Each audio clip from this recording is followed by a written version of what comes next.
Hi friends, అందరికీ నమస్తే. Welcome back to my YouTube channel Rameshri Adda. నేను మీ రమేశ్రీ. ఈరోజు వీడియోలో సిడిపి చైల్డ్ డెవలప్మెంట్ అండ్ పెడగాలజీలో ప్రీవియస్ ఇయర్ క్వశ్చన్ పేపర్స్లో వచ్చినటువంటి క్వశ్చన్స్ని డిస్కస్ చేద్దాము. ఈ క్వశ్చన్ పేపర్ 3rd January 2026లో వచ్చింది. సో ఈ సిడిపి క్వశ్చన్ పేపర్లో మనకి 30 మార్క్స్ ఉంటాయి, 30 క్వశ్చన్స్ ఉంటాయి. సో ఈ వీడియోలో మనము దాదాపుగా ఒక 10 క్వశ్చన్స్ వరకు చూడడానికి ప్రయత్నిద్దాం. మిగతా క్వశ్చన్స్ నెక్స్ట్ వీడియోలో కంటిన్యూ చేద్దాము. సో అప్పటి వరకు మన ఛానల్ని లైక్ చేయండి, షేర్ చేయండి అండ్ సబ్స్క్రైబ్ చేసుకోండి. సో వీడియోలోకి వెళ్ళిపోయినట్లయితే ఫస్ట్ క్వశ్చన్, గర్భధారణ నుండి జననం వరకు తల్లి గర్భంలో జరిగే మార్పులను ఇలా అనవచ్చు. గర్భధారణ నుంచి జననం వరకు అడుగుతున్నారు. సో జరిగే మార్పులను ఇలా అనవచ్చు. ఒకటి పెరుగుదల, ఇంకొకటి వికాసం. కంపల్సరీగా గ్రోత్ అనేది, పెరుగుదల అనేది కంపల్సరీగా అవుతుంది అండ్ డెవలప్మెంట్ అనేది కూడా కంపల్సరీగా అవుతుంది. So option second is the correct option, both option A and option B. Second క్వశ్చన్కి వచ్చినట్టయితే, వ్యక్తుల చింతన మరియు వివేచన సామర్థ్యాలు సాధారణంగా ఎటువంటి ఉన్నత వయోపరిమితి లేకుండా మెరుగుపడుతూ ఉంటాయని మనం గమనిస్తాము. దీనిని ఈ పెరుగుదల మరియు వికాస సూత్రం ద్వారా వివరించవచ్చు. ఇక్కడ మన క్వశ్చన్లో వివేచన సామర్థ్యాలు ఎటువంటి ఉన్నత వయోపరిమితి లేకుండా మెరుగుపడతాయి. వయోపరిమితి లేకుండా అంటే ఏజ్తో సంబంధం లేకుండా మెరుగుపడుతూనే ఉంటాయి అని అంటున్నారు. సో అప్పర్ ఏజ్ లిమిట్ ఏది లేకుండా మన క్యాపబిలిటీస్ అనేవి ఇంక్రీజ్ అవుతూనే ఉంటాయి అని చెప్పేసి అడుగుతున్నారు.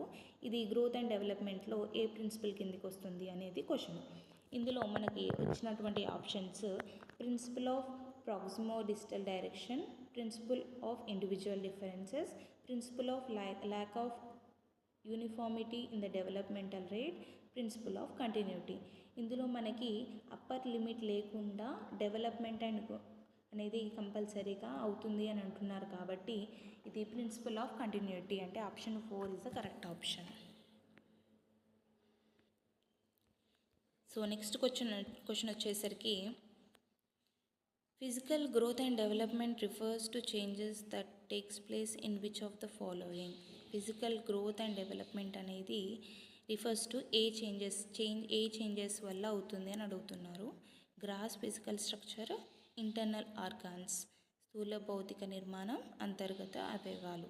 So physical growth and development అనేది భౌతిక నిర్మాణంతో అవుతుంది, ఫిజికల్ డెవలప్మెంట్తో అవుతుంది అండ్ ఇంటర్నల్ ఆర్గాన్స్ మన అవయవాల కూడా మనకి ఫిజికల్ గ్రోత్ అనేది అవుతుంది కాబట్టి both A and B is the correct option. Next fourth క్వశ్చన్కి వచ్చేసరికి, క్రింది వాటిలో ఒకటి శైశవం మరియు పూర్వ బాల్య దశల లక్షణం కాదు. One among the following is not a feature of infancy and early childhood. ఇందులో ఇన్ఫాన్సీ అండ్ ఎర్లీ చైల్డ్హుడ్లో ఉన్నటువంటి ఒక ఫీచర్ కానిది ఏంటి అని అడుగుతున్నారు. సో ఆప్షన్స్కి వచ్చినట్టయితే, slow growth and developmental in terms of height and size, emotional unstable, curiosity about the things around them, dependent on others for satisfaction of basic needs. ఇన్ఫాన్సీలో early చైల్డ్హుడ్లో ఒక ఫీచర్ కానిది ఏంటి అని అడుగుతున్నారు. సో ఇందులో మనకి కరెక్ట్ ఆప్షన్ వచ్చేసరికి ఫస్ట్ ఆప్షన్. ఎందుకంటే ఎత్తు మరియు పరిమాణ పరంగా పెరుగుదల వికాసం నెమ్మదిగా సాగడం అంటే స్లోగా అవుతుంది అని అంటున్నారు. కానీ ఇన్ఫాన్సీ స్టేజ్లో, ఎర్లీ చైల్డ్హుడ్ స్టేజ్లో మనకి హైట్ అండ్ సైజ్ అనేది ర్యాపిడ్గా జరుగుతుంది. ర్యాపిడ్ డెవలప్మెంట్ అనేది, ర్యాపిడ్ గ్రోత్ అనేది మనకి ఇన్ఫాన్సీ అండ్ ఎర్లీ చైల్డ్హుడ్లో జరుగుతుంది కాబట్టి first option is the correct option. Next question వచ్చేసరికి కోల్బర్గ్కి సంబంధించింది, కోల్బర్గ్ మోరల్ డెవలప్మెంట్ సంబంధించిన క్వశ్చన్. సో ఇందులో క్రింది వాటిలో ఒకటి కోల్బర్గ్ నైతిక వికాస సిద్ధాంతానికి సంబంధించి సరికాని స్టేట్మెంట్ అడుగుతున్నారు. సరికానిది అంటే which is incorrect statement about Kohlberg theory of moral development గురించి. సో మనకి ఆప్షన్స్ వచ్చినట్టయితే, Kohlberg has concluded that stages of moral development are universal. అంటే ఈ moral development, Kohlberg moral development అనేది ఎక్కడైనా కానీ యూనివర్సల్గా ఉంటాయి అని చెప్పేసి అన్నారు. And Kohlberg has identified 4 levels of moral development and movement from one stage of moral development to another depends on the cognitive abilities of the individual. So సంజ్ఞానాత్మక సామర్థ్యాలపై ఆధారపడి ఉంటుంది అని అన్నారు. Kohlberg defined moral development as the development of an individual sense of justice. ఒక వ్యక్తి యొక్క న్యాయ భావన వికాసం ద్వారా నిర్వచించారు. సో ఇందులో మనకి ఇన్కరెక్ట్ ఆప్షన్ అనేది కావాలి. సో ఇందులో మనకి కోల్బర్గ్ మోరల్ డెవలప్మెంట్ అనేది యూనివర్సల్, ఫస్ట్ ఆప్షన్ అయితే కాదు. అండ్ థర్డ్ ఆప్షన్కి వచ్చినట్టయితే కంపల్సరీగా మోరల్ డెవలప్మెంట్ అనేది ఒక స్టేజ్ నుండి ఇంకొక స్టేజ్కి మనకి కాగ్నిటివ్ అబిలిటీస్ ఆఫ్ ఇండివిజువల్ మీద డిపెండ్ అయి ఉంటుంది. అది కూడా కరెక్ట్ ఆప్షనే. నెక్స్ట్ ఫోర్త్ ఆప్షన్కి వచ్చినట్టయితే moral development of individual is depends upon sense of justice గురించి ఉంటుంది. సో ఇది కూడా కరెక్ట్ ఆప్షనే. సో మనకి రాంగ్ ఆన్సర్ వచ్చేసరికి Kohlberg has identified 4 levels of moral development. So మనకి 4 levels అని ఇచ్చారు, కానీ ఆప్షన్ మనకి కరెక్ట్ ఆన్సర్ వచ్చేసరికి 3 levels. సో ఆ 3 levels name pre conventional and conventional and post conventional. So Kohlberg moral డెవలప్మెంట్లో 3 levels ఉంటాయి and each level consist of 2 stages. So మనకి కోల్బర్గ్ మోరల్ డెవలప్మెంట్లో 3 levels ఉంటాయి అండ్ 6 stages అనేవి ఉంటాయి. సో నెక్స్ట్ క్వశ్చన్కి వచ్చినట్టయితే identify the example that does not indicate individual differences. వైయక్తిక భేదాలను సూచించని ఉదాహరణలను గుర్తించండి. ఇండివిజువల్ డిఫరెన్సెస్ కానివి చెప్పాలంట. సో ఫస్ట్ ఆప్షన్ వచ్చేసరికి రాజు ప్రతికూల వాక్యాలను దూకుడుగా స్పందిస్తాడు. ఇండివిజువల్ డిఫరెన్స్ అంటే కంపల్సరీగా డిఫరెన్స్ అనేది ఉంటుంది, కానీ ఇక్కడ కాదు అని అన్నారు కాబట్టి మనకి ఈ రాజు అండ్ రమేష్ ఇద్దరు కలిసి ఒకటే పనిని చేయాలి. సో అన్నీ మీరు మైండ్లో పెట్టేసుకోండి. సో ఇద్దరు రాజు అండ్ రమేష్ ఇద్దరు ఒకటే పనిని చేయాలి. సో ఇద్దరు రాజు రమేష్ ఈ ఆప్షన్స్లో ఎక్కడైతే ఇద్దరు ఒకటే పనిని చేస్తున్నారో అది మనకి కరెక్ట్ ఆప్షన్ అవుతుంది. ఫస్ట్ ఆప్షన్కి వచ్చేసరికి రాజు ప్రతికూల వాక్యాలను దూకుడుగా స్పందిస్తాడు. అయితే రమేష్ ప్రతికూలంగా మాట్లాడే వారితో మాట్లాడడానికి ఇష్టపడతారు. ఒకరు దూకుడుగా ప్రవర్తిస్తారు, ఒకరు మాట్లాడడానికి ఇష్టపడతారు. సో ఇక్కడ ఇండివిజువల్ డిఫరెన్స్ అనేది ఉంది. సో సెకండ్ ఆప్షన్కి వచ్చినట్టయితే రాజు మరియు రమేష్ ఇద్దరు ఒకే వయస్సు వారు, కానీ రాజు రమేష్ కంటే పొడవుగా ఉన్నాడు. సో ఇక్కడ ఇండివిజువల్ డిఫరెన్స్ ఏంటి? Height matters. సో ఇక్కడ ఇండివిజువల్ డిఫరెన్స్ అనేది ఉంది. సో సెకండ్ ఆప్షన్ కూడా కరెక్ట్ కాదు. నెక్స్ట్ థర్డ్ ఆప్షన్కి వచ్చినట్టయితే రాజు మరియు రమేష్ ఒకే తరగతి చదువుతున్నారు. సో ఇక్కడ కామన్ పాయింట్ ఉంది, ఇద్దరు ఒకటే తరగతి చదువుతున్నారు. రాజు చదువులో ఎక్కువ ఆసక్తి కలిగి ఉంటాడు, అయితే రమేష్ క్రీడల పట్ల ఎక్కువ మొగ్గు చూపుతున్నారు. సో ఇద్దరు ఒకటే తరగతి చదువుతున్నారు, ఇక్కడ ఇండివిజువల్ డిఫరెన్స్ అనేది లేదు, కానీ రాజు చదువులో ఎక్కువ ఇంట్రెస్ట్ ఉంది అండ్ రమేష్కి ఎక్కువ స్పోర్ట్స్లో ఇంట్రెస్ట్ ఉంది. సో ఇక్కడ ఇండివిజువల్ డిఫరెన్స్ అనేది కంపల్సరీగా ఉంది కాబట్టి థర్డ్ ఆప్షన్ కూడా కరెక్ట్ కాదు. నెక్స్ట్ ఆప్షన్కి వచ్చినట్టయితే రాజు మరియు రమేష్ ఇద్దరు ఇంటర్ స్కూల్ క్రికెట్ పోటీలలో తమ పాఠశాలకు ప్రాతినిధ్యం వహిస్తున్నారు. ఇద్దరు ఇంటర్ స్కూల్ క్రికెట్ పోటీల్లో తమ పాఠశాలకే ప్రాతినిధ్యం వహిస్తున్నారు. సో ఇక్కడ ఇండివిజువల్ డిఫరెన్స్ అనేది లేదు. సో అందుకే fourth option is the correct option. Next question వచ్చినట్టయితే which among the following are useful in providing guidance to the students. విద్యార్థులకు మార్గదర్శకత్వం అందించడంలో ఈ క్రింది వాటిలో ఏవి ఉపయోగపడతాయి? ఆప్టిట్యూడ్ టెస్ట్, ఇంట్రెస్ట్ ఇన్వెంటరీస్, సహజ సామర్థ్య పరీక్షలు, ఆసక్తి శోధికలు.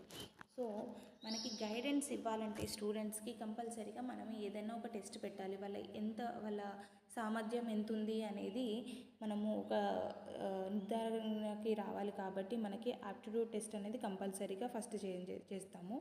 తర్వాత మనము గైడెన్స్ ఇవ్వాలంటే వాళ్ళు ఏ ఫీల్డ్లో ఎక్కువ ఇంట్రెస్ట్ ఉన్నారు, ఏ కాన్సెప్ట్ మీద ఎక్కువ ఇంట్రెస్ట్ ఉన్నారని చెప్పేసి మనము కంపల్సరీగా మనం దాన్ని ఆలోచించడానికి అదర్వైజ్ నిర్దేశించడానికి చూస్తాం కాబట్టి ఇంట్రెస్ట్ ఇన్వెంటరీస్ కూడా కంపల్సరీగా అందులో ఉంటాయి గైడెన్స్ ఇవ్వడానికి. So both A and B are the correct option. So both A and B are the correct options. Next 8th క్వశ్చన్కి వచ్చినట్టయితే identify the incorrect statement relating to పర్సనాలిటీకి ఇన్కరెక్ట్ స్టేట్మెంట్ అని అడుగుతున్నారు. సో ఇందులో మూర్తిమత్యానికి సరికాని స్టేట్మెంట్ అని అడిగారు. So first option, every individual is born with a personality. ప్రతి వ్యక్తి ఒక మూర్తిమత్వంతో జన్మిస్తాడు. ప్రతి వ్యక్తి మూర్తిమత్యం ప్రత్యేకమైనది. Personality of individual is unique. And third option వచ్చేసరికి personality includes all behaviour patterns, cognitive, affective and conative. So ఈ పర్సనాలిటీ అనేది బిహేవియర్ ప్యాటర్న్ మీద ఇంక్లూడ్ అయి ఉంటుంది అని అంటున్నారు. అండ్ థర్డ్ ఆప్షన్కి వచ్చేసినట్టయితే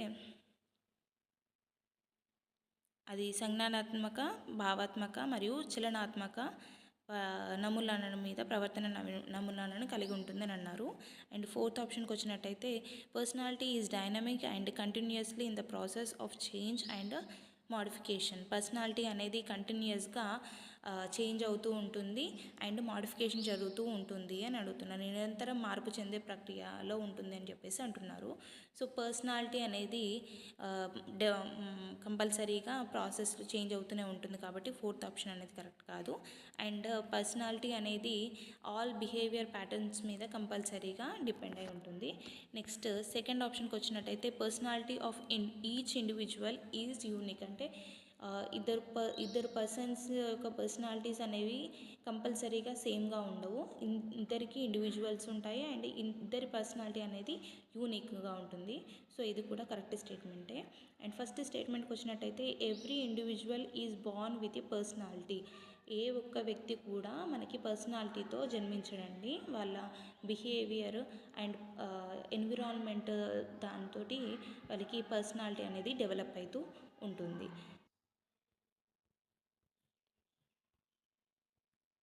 నెక్స్ట్ క్వశ్చన్కి వచ్చినట్టయితే identify the one among the following that cannot be understood as adjustment కానిది చెప్పమన్నారు. ఇందులో సర్దుబాటుగా అవగాహన చేసుకోలేని దానిని గుర్తించండి అని అన్నారు. సో ఆప్షన్స్ వచ్చినట్టయితే learning to live without needs, అవసరాలు లేకుండా జీవించడం నేర్చుకోవడం అడ్జస్ట్మెంటా అని అడుగుతున్నారు. Change once mode of behaviour to suit changed situations, ఒకరి పరిస్థితులకు అనుగుణంగా మనం మార్చుకోవడం అనేది అడ్జస్ట్మెంటే అవుతుంది. And maintenance of a harmonious relationship with once environment, అంటే ఒకరి పరిసరాలతో మనము సంబంధాన్ని నిర్వహించుకోవడం అనేది కూడా అడ్జస్ట్మెంట్ కిందకే వస్తుంది. అండ్ ఫోర్త్ ఆప్షన్కి వచ్చినట్టయితే confirming once behaviour to the demands of the society. So సమాజానికి యొక్క డిమాండ్లను అనుగుణంగా ఒకరి ప్రవర్తన మార్చుకోవడం కూడా అడ్జస్ట్మెంట్ కిందకే వస్తుంది. సో కరెక్ట్ ఆప్షన్ వచ్చేసి first option, learning to live without needs, అవసరాలు లేకుండా జీవించడం నేర్చుకోవడం అనేది అది అడ్జస్ట్మెంట్ కిందకి రాదు కాబట్టి అది మనకి ఇక్కడ కరెక్ట్ ఆప్షన్ అనేది అవుతుంది. 10th క్వశ్చన్కి వచ్చినట్టయితే ఇక్కడ మనకి ఒక డైలీ సిచ్యువేషన్ ఇచ్చారు. ఇందులో తేజు తన జీవితంలోని రోజువారీ సంఘటనలను డైరీలో రాసుకుంటాడు. అవసరమైతే తన ప్రవర్తనను మార్చుకోవచ్చునని ముఖ్యమైన లేదా ప్రధానమైన సంఘటనల విషయంలో తన ప్రవర్తనను విశ్లేషిస్తాడు. తేజు ఉపయోగించే పద్ధతి. సో ఇక్కడ తేజు అనే అతను డైరీలో ఈ జీవితంలో రోజువారీ సంఘటనలు రాస్తూనే ఉన్నాడు. సో అవసరమైతే తన బిహేవియర్ని చేంజ్ చేసుకునేటువంటి సిగ్నిఫికెన్స్ ఇండికేట్ చేస్తున్నాడు. సో ఈ మెథడ్ని ఏమంటారు అని అన్నారు. సో ఇందులో మనకి ఆప్షన్స్ వచ్చినట్టయితే ప్రయోగం, అంతఃపరిశీలన, వ్యక్తి అధ్యయనం అండ్ సర్వే. సో మనకి ఇందులో తనే డైరీ రాసుకుంటున్నాడు అండ్ తనే అవగాహన చేసుకుంటున్నాడు అండ్ కాబట్టి ఇక్కడ ప్రయోగాలు ఏం చేయట్లేదు. సో ఫస్ట్ ఆప్షన్ అనేది కాదు. అండ్ కేస్ స్టడీ అక్కడ తన వ్యక్తి అధ్యయనం అనేది కూడా చేసుకోవట్లేదు. సో ఎవరైనా వ్యక్తిని వేరే వాళ్ళని తను అధ్యయనం చేయట్లేదు. సో తనను తానే చేసుకుంటున్నాడు. అండ్ ఏ సర్వేలు ఇక్కడ కండక్ట్ చేయలేదు. సో అంత పరిశీలన తనకు తానుగా తేజు తను ఏం చేస్తున్నాడు అనేది తనే విశ్లేషిస్తున్నాడు. కాబట్టి తను ఉపయోగించే పద్ధతి అంత పరిశీలన.